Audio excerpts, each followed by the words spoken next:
Analysts predict that mixed sentiments in the short term will linger in the Nigerian equities market fueled by investors' stance following the 100 basis point rate hike by the Monetary Policy Committee. Mukhtar Mohammed, analyst at Assar Investments, joins me now for more market updates. Thank you so much for your time on the show today, Mukhtar. So, David. Let's have your first reaction to the rate hike and how you see this also affecting the market. We've seen 2 days of trading in the green. The impact is yet to be felt in the market because at the time of the announcement, we were just closing the day's activities. What's your take on what's happened today, the highlights? The good thing is that I think the MPC meeting has not really impacted both whether positive or negative to the market. You said it, mixed sentiment. I think sentiment drives the market these days, and sometimes this sentiment are driven by price of some of these good good equities, which are those ones that are fundamentally very strong.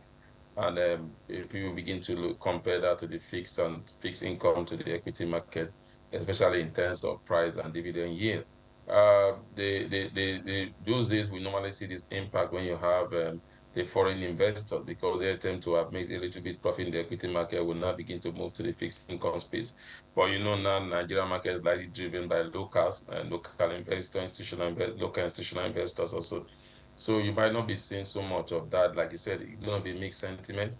If you remember that the rate hike of last month did not do anything substantial to the market. So I don't think this will be so much.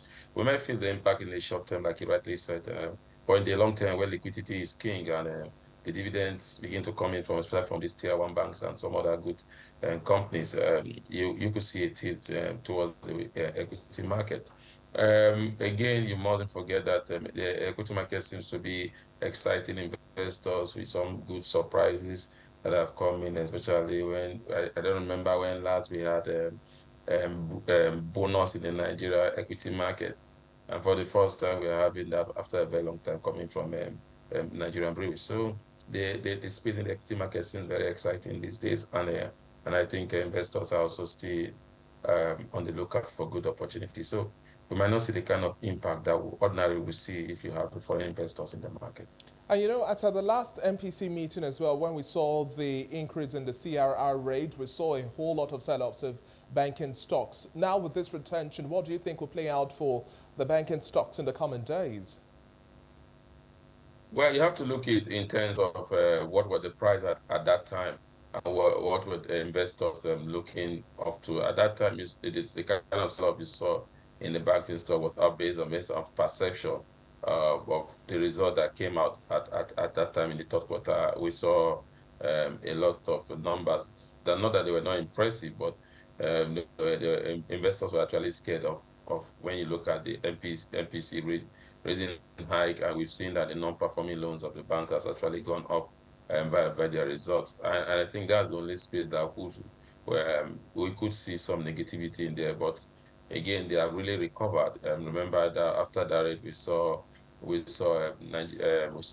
Zenith Bank move to about 19 naira. Has moved to 22 naira. We saw GTCO also moving in that line to about 17 naira, 67 kobo. But we've now seen it edging towards 20 naira. I think this is not positive news for the banking stock. But again, like I said, when you think of liquidity and you think of dividend pay, then you think the banking stock. So what investors will be doing now could be looking at the stocks and looking at the dividend yield, looking at some of these banks were able to pay what they normally pay in half year, and then going forward, they don't expect them not to be able to pay what they will pay in the full year. So they begin to take that in terms of dividend yield by and by what is going to be obtainable in the fixed income space. So I think we could see a little bit sell-off. And I mean, the sell-off might not be negative, but it might just be towards re-entering some of this equity when those prices are down because of the good dividend yield they want.